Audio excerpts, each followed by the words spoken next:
Yes, Nicoline, jy het nou net so Tanya geklink. Ja. Ek dink gestaan jou nou hierso, waar is hy?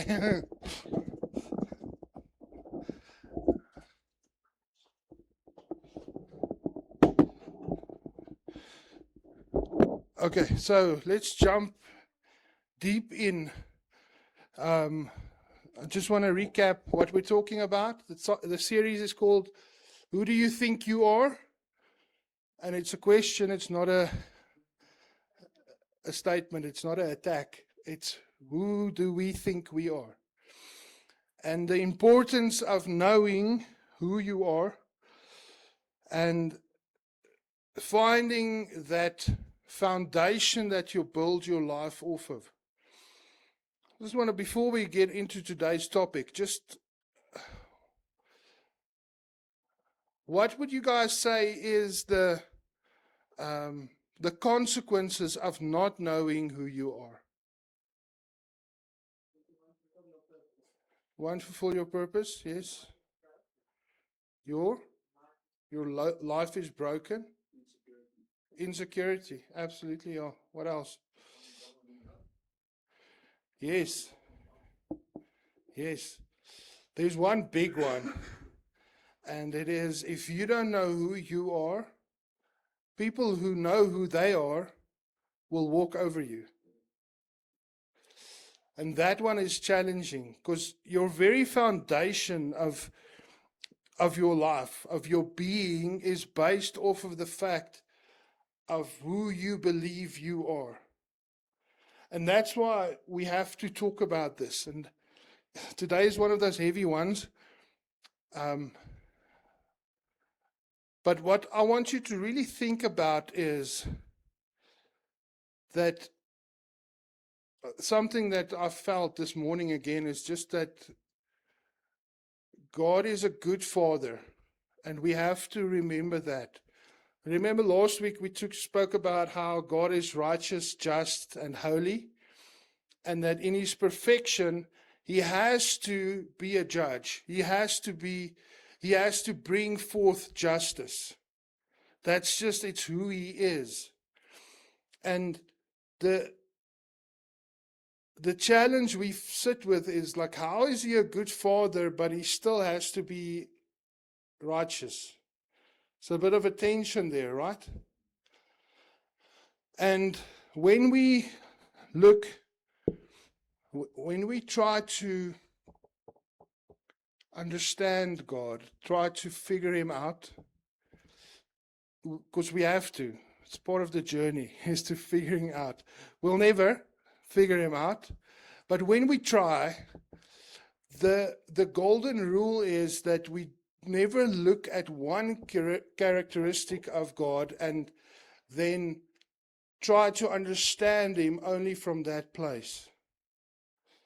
We have to battle with this tension of He's a good Father, He is love, He is grace, He gives freely, but He's still righteous, holy, and He disciplines His kids because it's like a tension, right? We have to fight with that tension.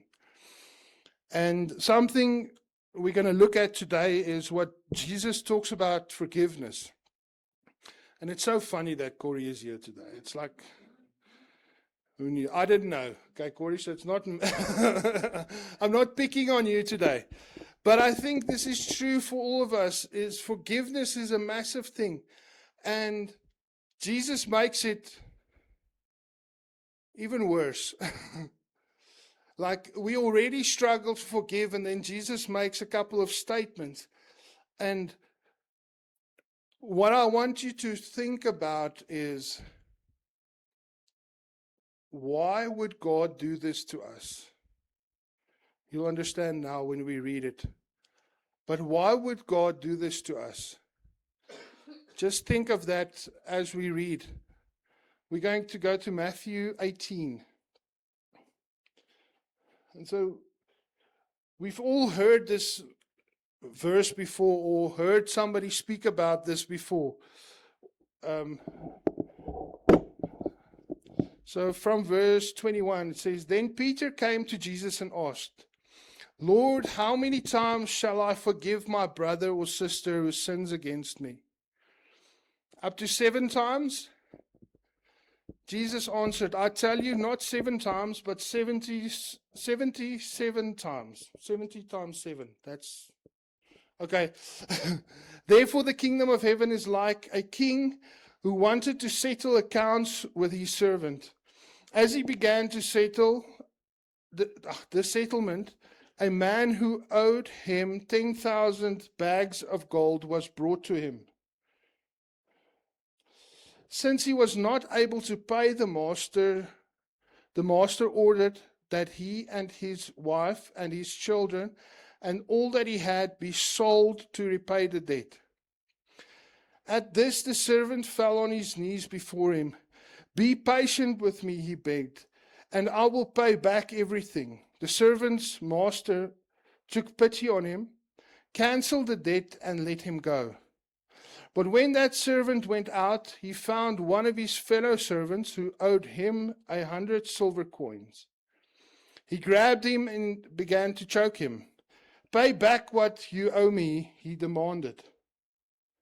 His fellow servant fell on his knees and begged him, Be patient with me, and I will pay it back. But he refused. Instead, he went off and had the man thrown into prison until he could pay the debt. When the other servants saw what had happened, they were outraged and went and told their master everything that had happened.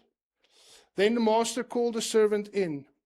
You wicked servant, he said, I cancelled all that debt of yours because you begged me to.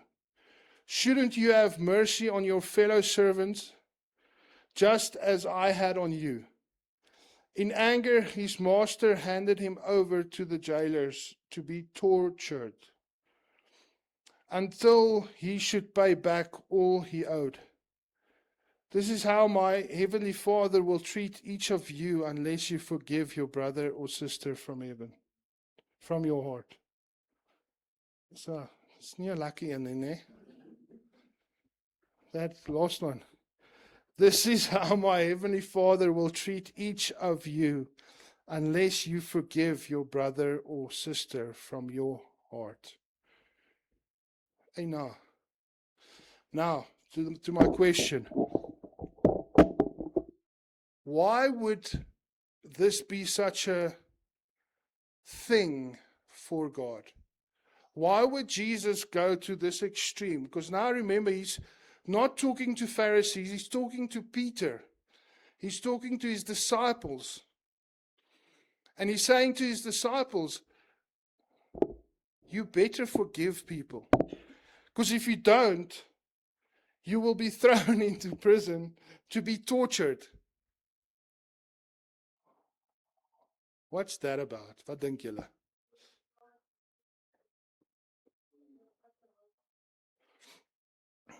Okay. Fairness, okay.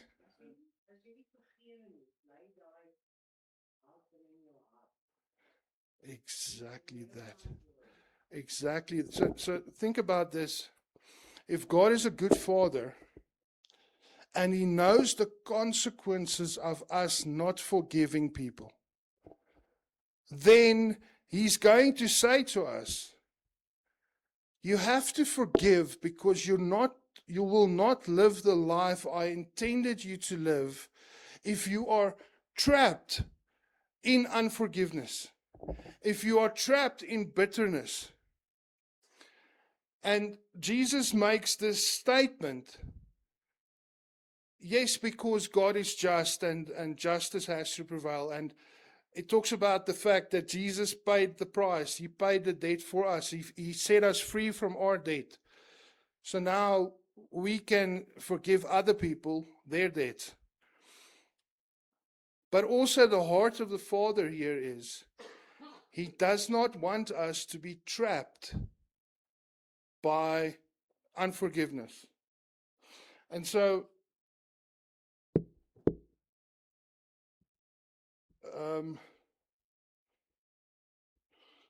another translation says that in verse 33 it says, and He will hand you over to your tormentors.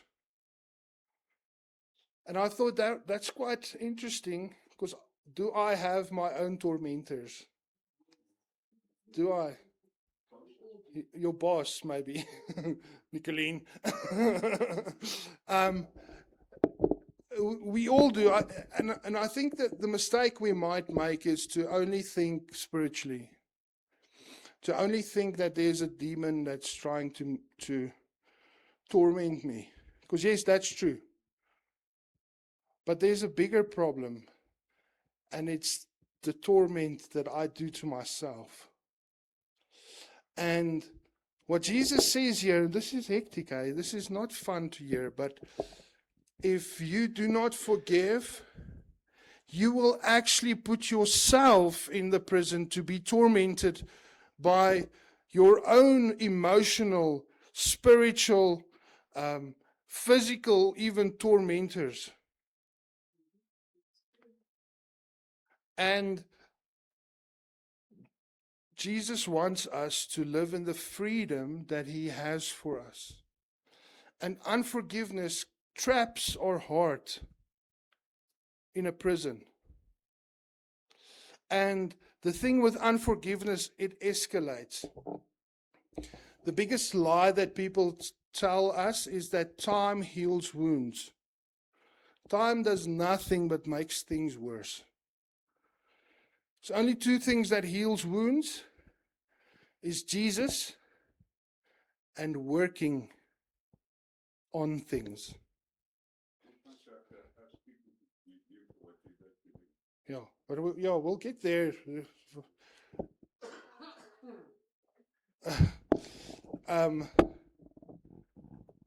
And okay, so here's Pieter het my heeltemal van my storie af. The heart. Okay, so there's it escalates. Unforgiveness turns into anger, turns into bitterness, and then slander or gossip. And why does that happen? Why does it escalate to that, to slander or gossip? Is you feel so hurt in what happened to you that you feel you need to fix this, and you try to find people that agrees with you that you are right. And then it escalates into resentment, into hatred eventually. And that's what time will do to unforgiveness. It will escalate it. You will become frustrated and you'll be trapped by this event. The level of your maturity as well as a human, but as a Christian, is measured by your ability to regulate your emotions. Did that make sense now, what I said?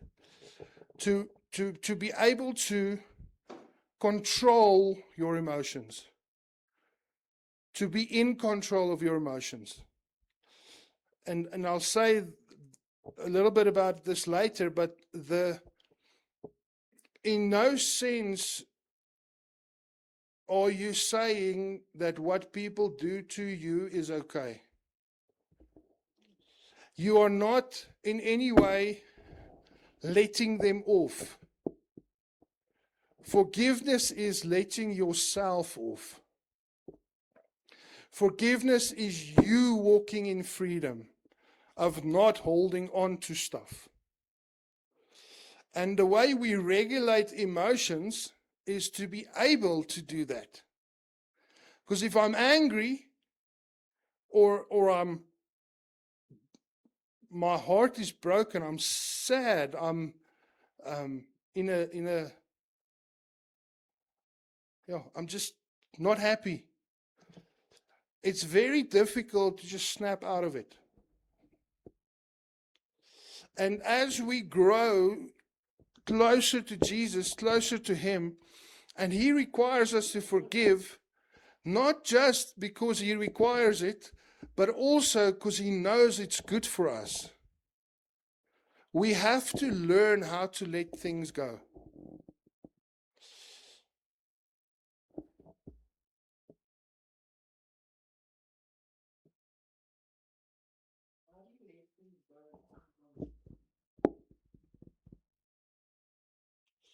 Okay, I'll get there as well now.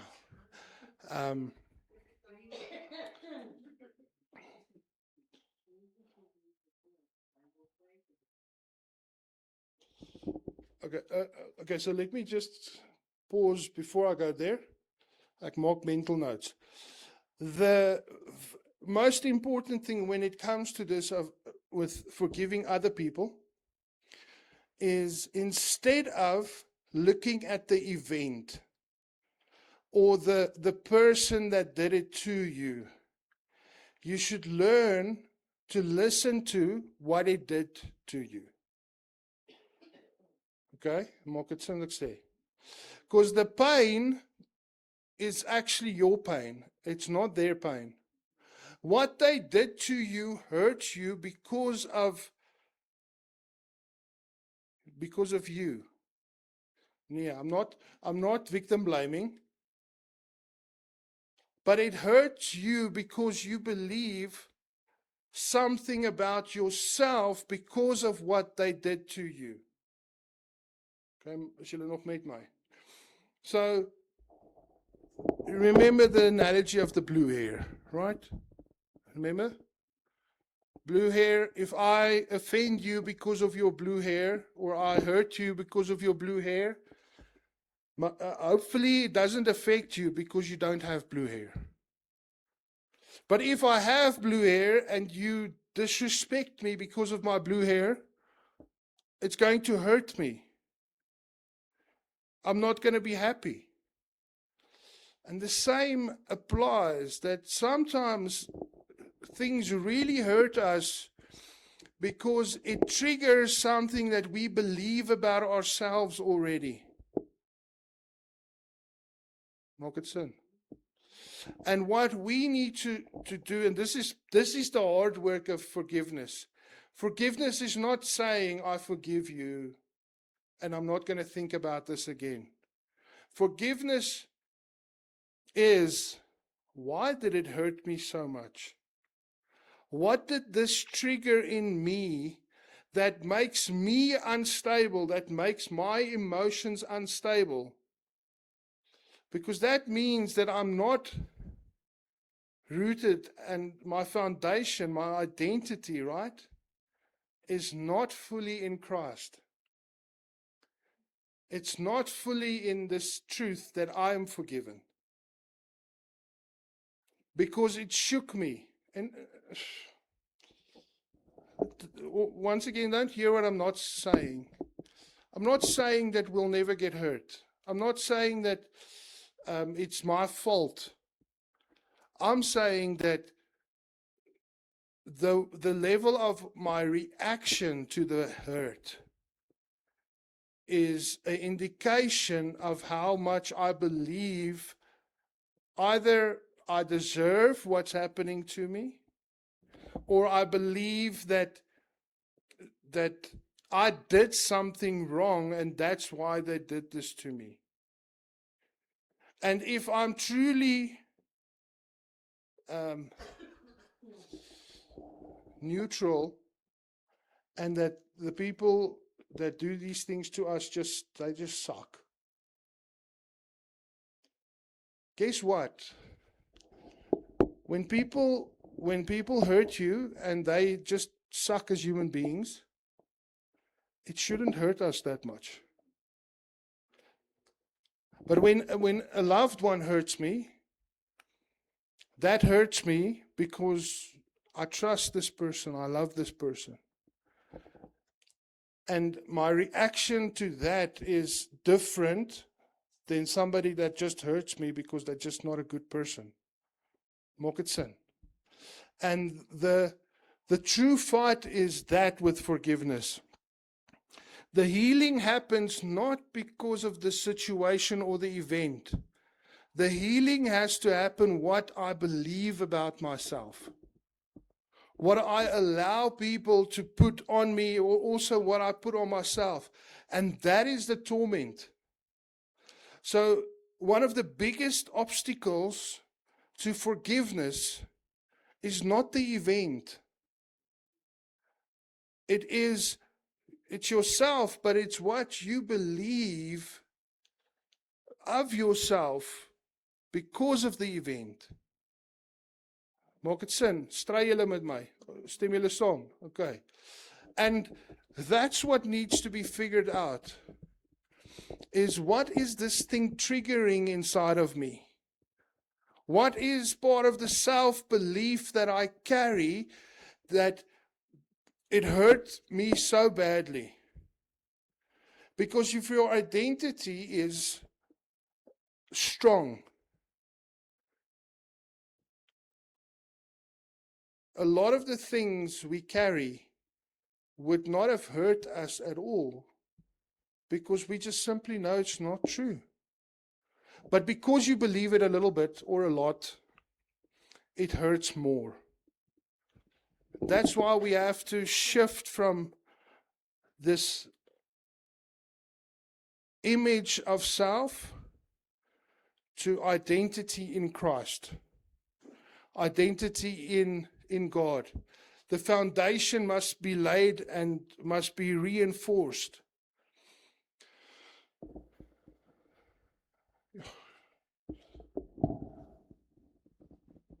Hoekom wil julle so diep gaan goeters in? Yes.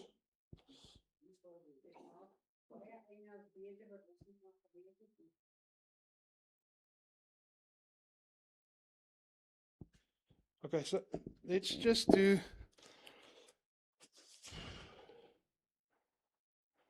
forgiving others first. Then what Peter said about forgiving, getting forgiveness from other people. That's a big one. It's called making amends, fixing what you messed up. And the same rules apply here. You have to, humble yourself and admit that you've done something to someone. But that takes some courage, right? It takes some backbone to actually admit that you've done something to hurt people. And people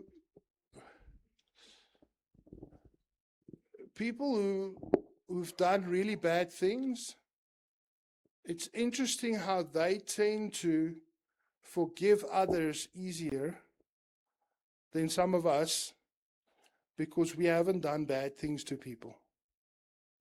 And it's only when you truly understand forgiveness that you learn to forgive. And this is why it's sometimes really necessary to make amends, to realize that I'm not such a great person that I thought I am. That I also hurt people, that my words hurt people or my actions hurt people. And what then happens is I learn to have grace. I learn to understand, not excuse, not allow, but understand why people do certain things. And sometimes it's from it's from their own insecurity and their own issues that they respond and they act. And we're not excusing it. We're not saying it's okay, but we can understand it still without allowing it. And you see how when you become emotionally mature, when you develop as a human and you have this firm foundation in your identity, a lot less things start shaking up your world. But it's because we have a bit of a shaky identity. And I'm the first one to stand in the row. I'm there. I get it. So I'm not preaching at you. I'm preaching at us. Is that when people hurt us, we should learn to step outside of the situation. Analyze, ask the questions of why does this hurt so much? And then, through the grace of Jesus, get grace for their situation and for them, instead of saying, ag in jou klap, sê ag shame. Because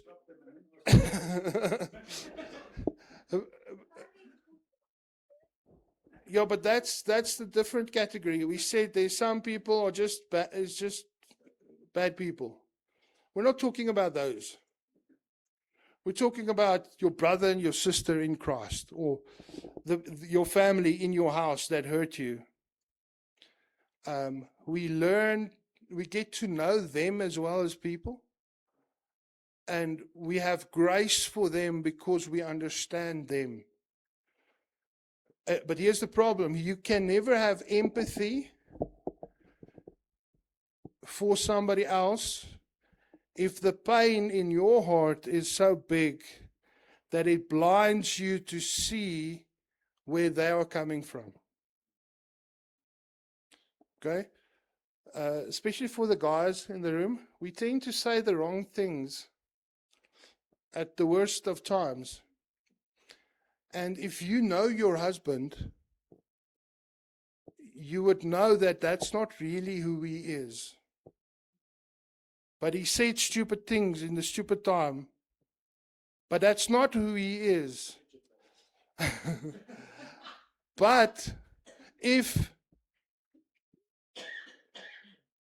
that whatever he said or did hurt you so badly, maybe it's a little bit, maybe I shouldn't have used marriage, but maybe you should just stop now. Yeah. But the point is that it hurts you, well, sometimes because your husband knows you and he knows what buttons to push. So don't do that, guys. But sometimes it is just that it hurts you so badly because there's something in you that still believes that. And you're convinced of that that's the truth. And you have to work on that truth that you believe and destroy that truth. And that's the third one I want to get to, is to learn to forgive yourself. One of the guys I listened to too much lately, he says this, he says, if people want to live in authority, and so he speaks a lot about how to have a presence in life, how to come across as a leader. And he says one of the biggest things you need as a leader or somebody in authority is that you have to live with forgiveness to a level that is insane. And not just other people, but learn to forgive yourself to such an extent that it makes no sense. I'm like, yes, that's so Christian. Because the reality is this: why do we feel insecure? Why do we have fear? Why don't we show up? Why don't we try new things? Why don't we develop, grow, and change? Sê gou vir my. What's scared? Scared? Uncomfortable? We're insecure. Where does that come from? Where does that image come from?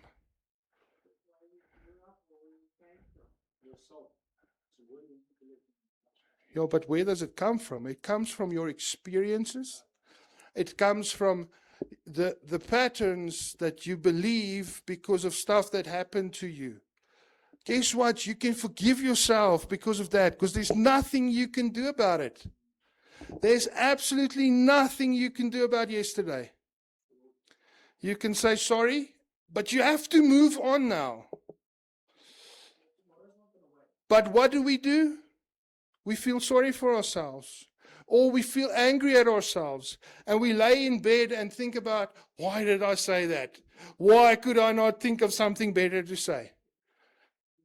And then 3 months later, you wake up 3 o'clock in the morning, Anneke, and you think about, why did I say that? Yeah, but then you have that same argument over and over and over. Which, yeah.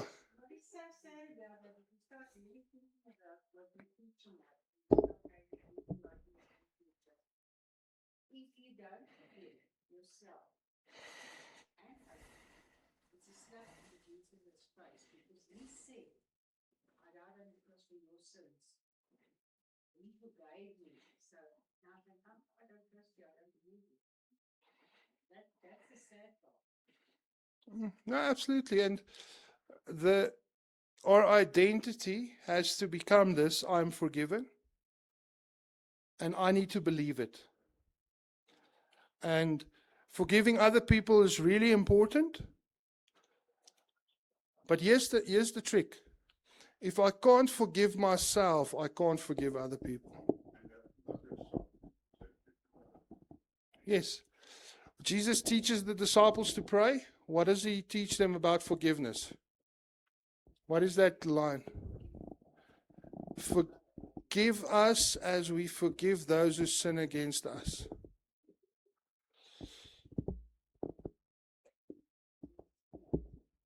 So Jesus teaches that we have to ask for forgiveness,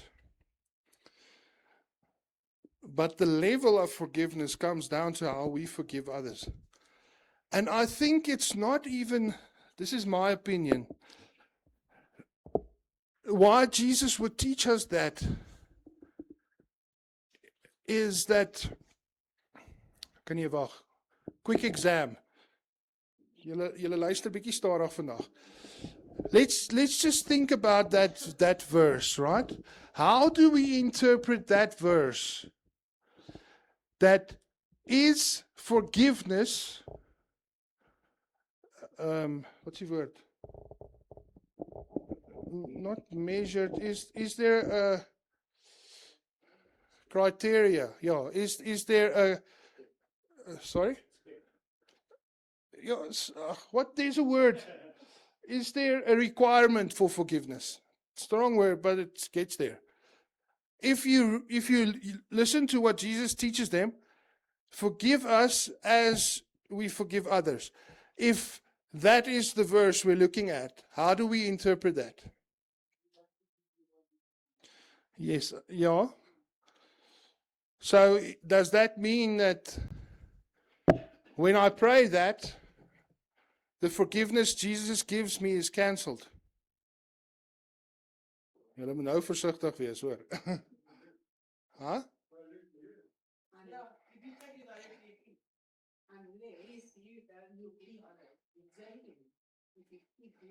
Okay. So you're wrong, but it's a good thing. It's a good thing to be wrong about, because remember, when we look at Scripture, there is key theology, key things that makes Christianity Christianity. And you have to escalate those truths to understand the other truth. Okay? So what's the biggest truth about Christianity? Jesus died on the cross and he has forgiven us from all our sins, all our iniquities. So why would Jesus say to the disciples, forgive, you will be forgiven as you forgive others? Maak nie sin nie. But it does if Jesus knows that if you don't learn to forgive, you will walk with guilt, shame, and condemnation for the rest of your life. And you will not walk in the freedoms of the cross because you're holding on to this stuff. Maak dit sin, hè? So what Jesus is saying to them in, I can't even say Daniel 1 because there is one. But in my interpretation of this is that he's saying that you have to learn to forgive if you want to walk in the identity of the cross. You have to learn to forgive others if you want to walk in the freedoms that I've already given you. So if you want to walk in forgiveness, you have to forgive. Because you're going to get handed over to tormentors, but a lot of those tormentors is your heart. It's yourself. It's your own guilt and shame and ek is useless means. But why am I useless? Because I still believe my failures. I still believe my weaknesses. And I want to...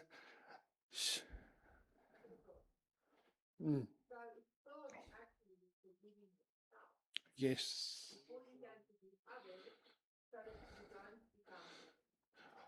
And I think it's deeper than forgiving yourself. It's accepting the forgiveness that Jesus gives.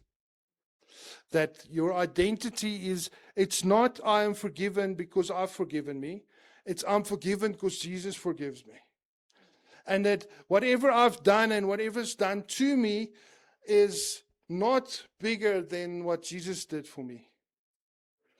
And when that becomes your identity, you learn to let go of things. You learn to let the baggage stay behind so that you can walk into a good future. We love the quote that God's got a purpose and a good plan and a future for us. And it's like, yeah, God's got the plan, but you're still stuck in the 1990s.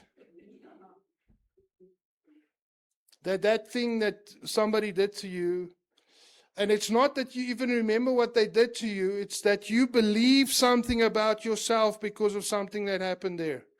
You were bullied in school, and that ingrained the belief in you, and that belief is still holding on to you, and you are circling through life because of that belief. It does. It robs you of your future. It robs you of joy. It robs you of energy. It just steals from you. So let's stop it. And let's learn to let go. Every day we have to let go and say, yesterday's issues. And Jesus said this about worry, right? He says, don't worry about tomorrow.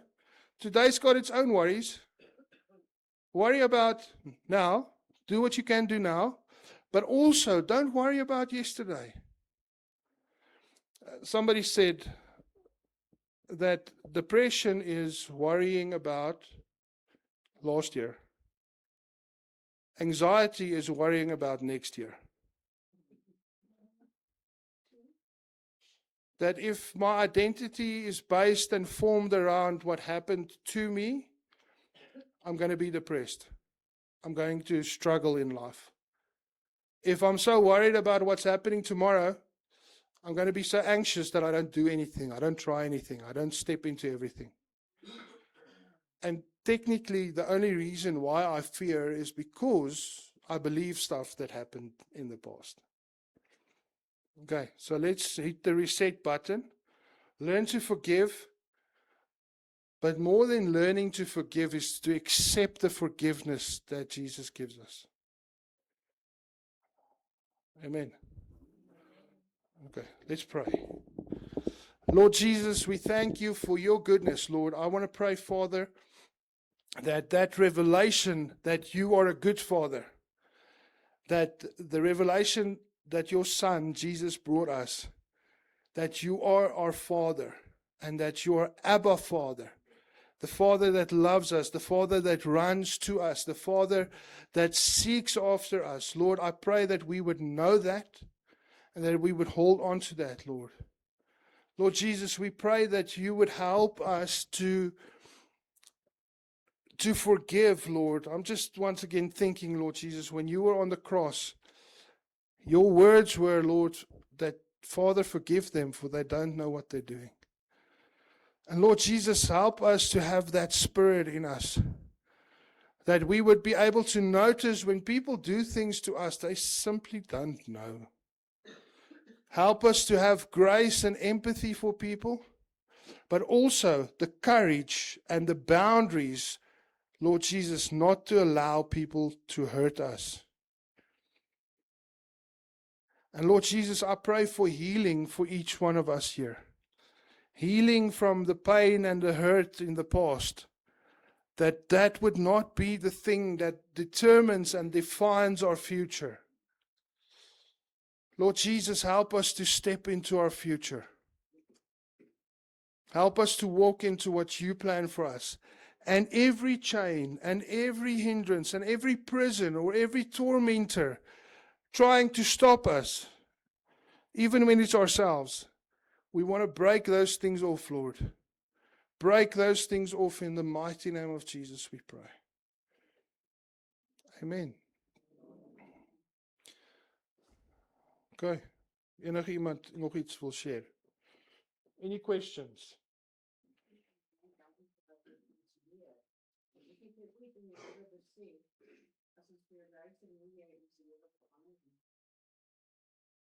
When I've got a little question, I know we've spoken about it in the past, and, you know, the getting